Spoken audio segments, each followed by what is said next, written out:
Assalamualaikum warahmatullahi wabarakatuh. Hai sobat benar semua dimanapun berada, semoga selalu dalam keadaan sehat walafiat dan tanpa kekurangan suatu apapun, dan juga selalu dalam lindungan Allah Subhanahu wa Ta'ala tentunya ya, amin. Nah, di video kali ini saya bakal memberikan informasi terkait di beranda kita yang telah ada perubahannya ya. Tapi sebelum kita membahasnya di sini, sobat semua yang belum subscribe bisa subscribe dulu, karena subscribe itu gratis ya. Ya, untuk memberikan support kepada saya biar saya bersemangat lagi untuk memberikan berita-berita informasi ya mengenai cryptocurrency. Nah, oke, jangan lupa untuk di like, komen, dan jangan lupa untuk nyalakan lonceng notifikasinya. Oke, kita lanjut masuk ke beranda sekarang ya. Nah, di situ sudah ada terpampang ya Bapak Nicholas Vokalis Op-Ed ya. Nah, di sini apa itu Op-Ed ya, singkatan dari Opposite the Editorial Pack atau sampingan laman editorial, digunakan untuk mempublikasikan opini yang dimaksudkan untuk menciptakan pemikiran dan diskusi di antara pembacanya. Maksud seperti itu ya. Oke, kita masuk sekarang. Read. Di sini ada Human Powered Identity Verification in the Act of AI, atau singkatan dari Artificial Intelligence ya, teknologi kecerdasan buatan yang disingkat dengan AI gitu. Oke, sekarang kita langsung terjemahkan saja ya sobat semua. Nah, di sini komunitas bahkan dalam kurung dan terutama komunitas global pada intinya di sini membutuhkan orang, tapi bagaimana Anda bisa membuktikan kemanusiaan mereka dalam skala besar. Dalam kasus jaringan Pi, sebuah komunitas global besar yang ditenagai oleh cryptocurrency yang ditambang secara seluler paling terdistribusi di dunia.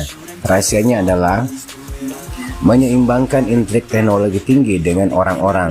Kami menemukan kesuksesan dengan menciptakan solusi KYC asli. Membangun komunitas kripto di era AI. Ekosistem kripto seperti Ethereum, Solana, atau Pi Network adalah komunitas yang terdiri dari berbagai aktor, mulai dari pengguna akhir dan pengembang hingga penambang dan juga validator. Namun, menciptakan komunitas yang berkembang dan bertahan lama membutuhkan keterampilan dan sumber daya yang signifikan. Kami telah melihat jejaring sosial tradisional seperti Facebook dan Twitter menggunakan semua algoritma bertenaga AI atau teknologi kecerdasan buatan ya untuk menumbuhkan basis pengguna mereka, tetapi itu bisa menjadi masalah. Nah, selama bertahun-tahun Facebook mengandalkan algoritma bertenaga AI untuk menyortir dan merekomendasikan konten kepada penggunanya berdasarkan preferensi dan perilaku online mereka. Jadi apapun yang sering kita lihat, nah itu juga akan sering kita ditampilkan. Ketika kita sering melihat berita mengenai cryptocurrency, jadi di beranda kita juga akan sering muncul berita mengenai cryptocurrency. Ya, seperti itu algoritma AI dipekerjakan. Oke, nah di sini meskipun ini bekerja dengan baik pada awalnya mengandalkan algoritma AI saja menghasilkan banyak konsekuensi yang tidak terduga dengan pandangan miring terhadap keterlibatan mentah. Sebagai kebaikan tertinggi, algoritma ini dapat mengambil tindakan antisosial, mulai dari membuat ruang gema hingga memperbesar bias manusia melalui diskriminasi. Ini dapat terjadi kesalahan-kesalahan akibat perilaku yang sering kita tonton ya, terutamanya kepada anak-anak lah ya, yang emang sih sangat harus kita jaga. Jangan sampai sering melihat hal-hal yang bagaimana ya, yang memang belum saatnya ya. Oke, baru-baru ini ditawarkan 4,4 US dollar ya, 44 dolar miliar yang dipublikasikan untuk membeli Twitter oleh CEO Tesla Elon Musk dibatalkan pada jam ke-11 karena dugaan prevalensi akun palsu dan bot spam yang dimungkinkan oleh kurangnya verifikasi manusia. Banyaknya jumlah spam membawa pertanyaan tentang seluruh nilai Twitter ya, yang banyaknya viewersnya, maksudnya pengguna Twitter ini ya, maksudnya, tapi kebanyakan di situ ada yang bot spamnya yang berpotensi meningkatkan jumlah penayangannya, mulai mengiklankan sementara membuat pengguna frustrasi karena saking banyaknya iklan ya, maksudnya seperti itu. Jelas bahwa AI yang ada tidak cukup. Nah, berarti AI-nya masih perlu perbagus lagi tingkat algoritmanya ya. Di sini insiden ini menyoroti pentingnya memverifikasi pengguna serta memantau dan mengawasi produk AI dengan cermat. Nah, ini perlu dalam pengawasan juga. Di samping itu, jadi kita tidak bisa melepas begitu saja, harus diawasi dengan cermat ya. Sementara bot spam dan faktor lainnya telah menjangkiti dan merusak beberapa komunitas online. Ini yang saya maksud tadi ya. Jadi bisa merusak, bisa menyebabkan diskriminasi ya, karena akibat dari perilaku yang sering kita tonton. Kita masih dapat melihat dampak luar biasa yang berhasil ditimbulkan oleh komunitas manusia dan cacat ya gitu. Komunitas Reddit yang terdiri dari spekulan yang berpikiran sama di Wall Street Bets telah berhasil membuat dampak keuangan global berkali-kali. Nah, semuanya dibangun di sekitar orang-orang nyata. Anggap saja Turing test dalam skala besar. Bagaimana perusahaan dapat memverifikasi bahwa orang-orang mereka itu nyata? Mematuhi regulasi yang lebih ketat, memverifikasi identitas pelanggan dalam proposisi yang kompleks, membutuhkan skalabilitas dan keamanan seputar data pribadi, menambah masalah bagi perusahaan teknologi seperti jejaring sosial dan aplikasi kripto. Adalah kebutuhan untuk mematuhi peraturan yang semakin ketat, mulai dari penanganan data pengguna hingga implementasi KYC-nya. KYC atau dikenal dengan pelanggan Anda atau Know Your Customer mewajibkan lembaga keuangan untuk melakukan pemeriksaan identitas dan latar belakang rutin pada klien mereka sebelum menggunakan platform mereka, dan merupakan bagian dari serangkaian tindakan yang lebih luas ya. Jadi emang sih sebenarnya kita membuat exchange yang baru, kita masuk di menambang mining gratis kan juga kita harus verifikasi KYC dulu. Ada yang sebagian seperti itu ya. Juga membuat akun baru ya, kita harus memverifikasi dulu KYC-nya seperti itu. Jadi sebelum kita gabung, memerangi intinya sini memerangi untuk pencucian uang dan aktivitas terlarang lainnya. Dulunya hanya berkaitan dengan sektor cuman di perbankan saja yang digunakan. Nah, sekarang KYC kini semakin dibutuhkan perusahaan di sektor utamanya cryptocurrency, mulai dari bursa dan broker hingga penyedia dompet dan layanan lainnya. Dan dengan perluasan Web3 dan dorongan berkelanjutan untuk memberi penghargaan kepada pengguna digital, pentingnya KYC hanya akan bertambah. Sayangnya, biaya KYC bisa menjadi penghalang bagi banyak startup kripto setelah mempertimbangkan banyak faktor, mulai dari jam manual dan perekrutan staf hingga harga alat kepatuhan dan penerapannya yang sulit ya. Maksudnya di sini, perusahaan dapat menghabiskan ratusan juta dolar untuk memverifikasi, bahkan dengan tarif KYC yang dikurangi dan diiklankan secara umum sebesar 1,49 dolar hingga 2,05 dolar per pengguna. Solusi ini tidak dapat diskalakan atau hemat biaya untuk mengumpulkan basis pengguna yang besar. Selain itu, KYC dapat menciptakan friksi dalam hal orientasi pengguna baru, memberikan penghalang masuk yang baru dan berat. Nah, gini. Jadi emang sih berat juga ya. Kadang ada yang berapa kali verifikasi wajah baru bisa ya. Jadi di sini di Inggris saja misalnya 1/4 aplikasi baru ditinggalkan karena gesekan KYC. Jadi harus melalui verifikasi KYC dulu baru kita masuk di platformnya, seperti itu. Jadi ada beberapa di Inggris yang aplikasi yang baru ini ditinggalkan ya. Jadi tidak bisa orang menggunakan KYC, tidak bisa orang verifikasi, seperti itu maksudnya. Nah, itu mengungkapkan ironi utama KYC dalam ketidaksabaran kita. Kita seringkali terlalu manusiawi untuk membuktikan kemanusiaan kita. Tuhan untuk KYC yang dapat diskalakan. Untuk mengatasi dilema KC ini, kami percaya desain yang berpusat pada manusia dan teknologi yang dapat diskalakan oleh memungkinkan masa depan Web3 untuk memberikan kompensasi dan transparan dan adil kepada pengguna sambil mempertahankan anonimitas pribadi dan kepatuhan hukumnya. Jaringan Pi didirikan berdasarkan sintesis fakta ilmiah dan kebenaran manusia. Nah, sebagai PhD Universitas Stanford, Anda mungkin berharap banyak dari kami. Nah, itu ucapnya ya. Kami mengatakan kebenaran ilmiah karena kami percaya ada kebenaran dalam segala hal yang kami lakukan dalam upaya untuk lebih dekat dan menguji hipotesis kami dalam desain, teknologi, dan manajemen. Fakta matematika yang tidak berubah memandu kami, dan kami selalu menganalisis data empiris untuk menginformasikan iterasi berikutnya. Jadi menginformasikan iterasi berikutnya ya. Di sini yang dimaksud iterasi ya adalah sifat tertentu dari algoritma atau program komputer. Nah, maksudnya seperti itu. Terus di sini dari berikutnya ketika kami mengatakan kebenaran manusia, kami mencerminkan fakta bahwa tidak ada proyek yang dibangun dalam ruang hampa. Nah, semua yang kami lakukan dialami orang-orang yang nyata di tempat yang nyata pula, dan kehidupan nyata juga emosi sebagai manusia ya.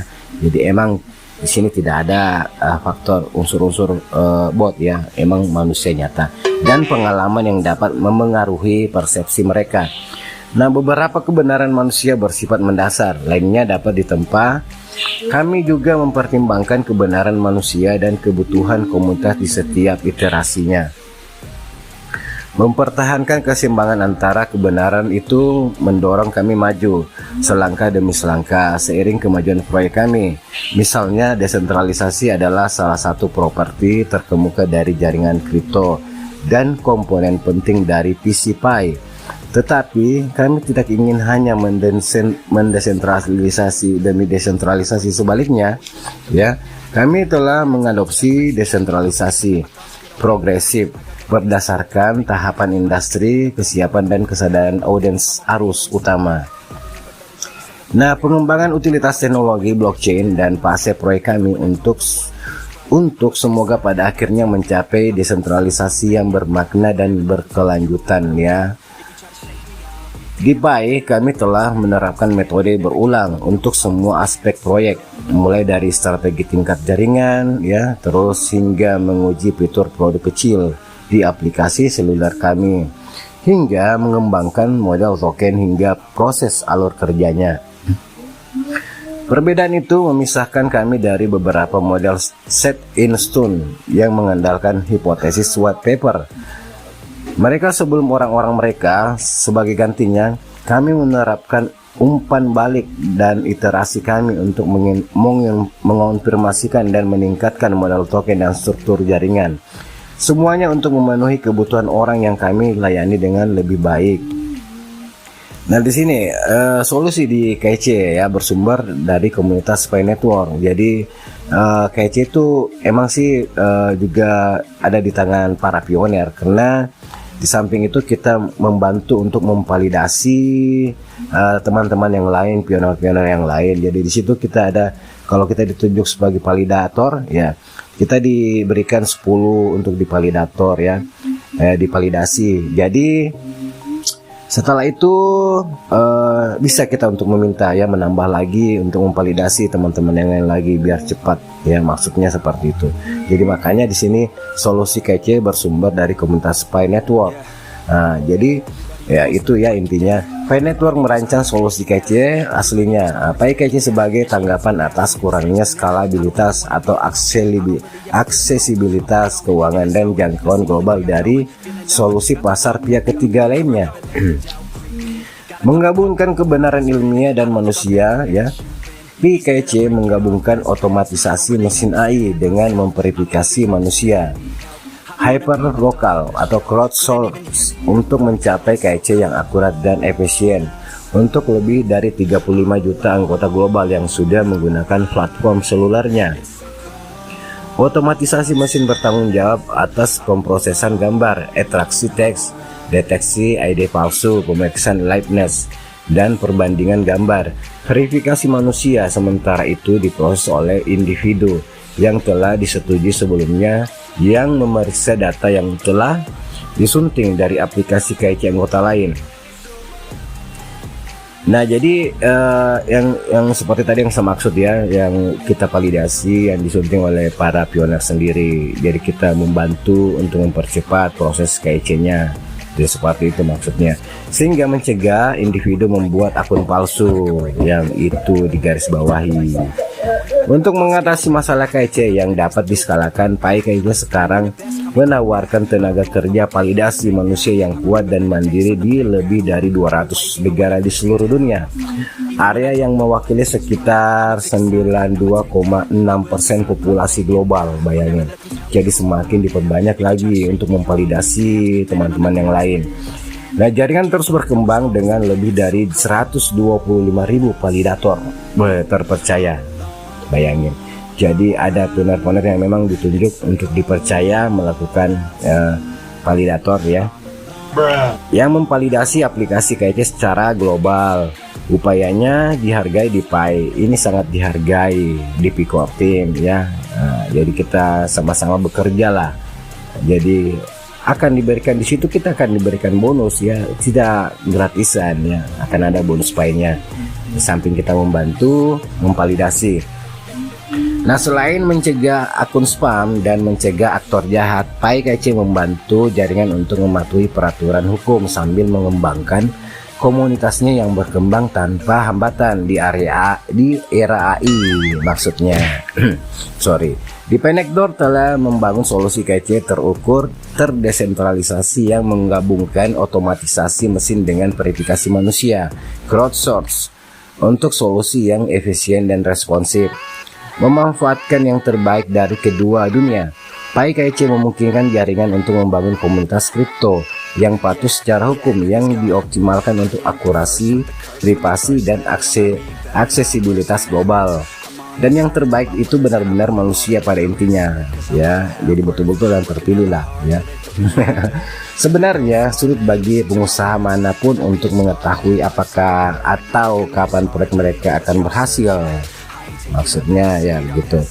Dan itu juga berlaku untuk kita pastinya ya. Apakah proyek ini akan berhasil atau tidak ya gitu. Itu yang ada di pertanyaan setiap orang yang terjun maksudnya ke dunia cryptocurrency.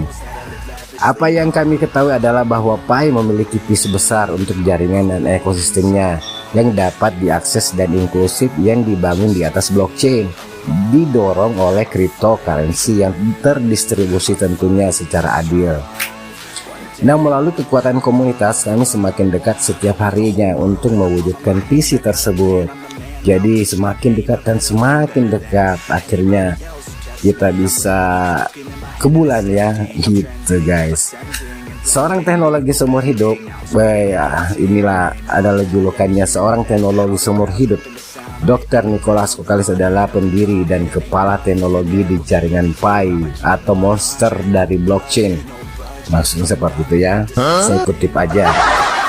Nah, Kokalis memiliki latar belakang yang luas dalam teknologi blockchain. Di awal PhD bekerja, Kokalis membuat kerangka kerja untuk menulis kontrak pintar dalam sistem terdistribusi yang toleran terhadap kesalahan.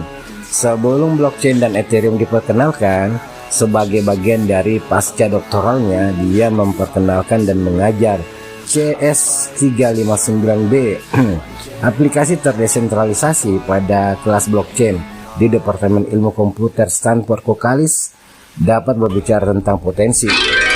Nah, pada saat itu maksudnya ya, aplikasi terdesentralisasi pada kelas blockchain atau mengajar di CS359B gitu maksudnya. Nah, di sini potensi teknis ya, finansial dan juga sosial dari cryptocurrency. Keterbatasannya juga pastikan ada, setiap namanya saja manusia punya keterbatasan. Oke, sekian dulu informasi dari saya dan semoga informasi ini bermanfaat untuk sobat pioner semua. Dan memang kita harus paham tentang di sini yang diulas utamanya pada intinya sebenarnya kita pahami adalah mengupas mengenai KIC verifikasi yang dimaksud seperti itu. Jadi inilah yang kita harus pahami. Arti beranda itu pop-it adalah kita harus bersama-sama untuk menciptakan pemikiran dan diskusi di antara pembacanya, maksudnya seperti itu ya, dari instruksi dari Bapak Nicholas ini. Oke, terima kasih yang udah nonton videonya. Jangan lupa yang belum subscribe, subscribe dulu, di like, komen bila ada kesalahan, dan jangan lupa untuk nyalakan lonceng notifikasinya biar sobat semua selalu menerima informasi-informasi terbaru yang saya hadirkan. Assalamualaikum warahmatullahi wabarakatuh.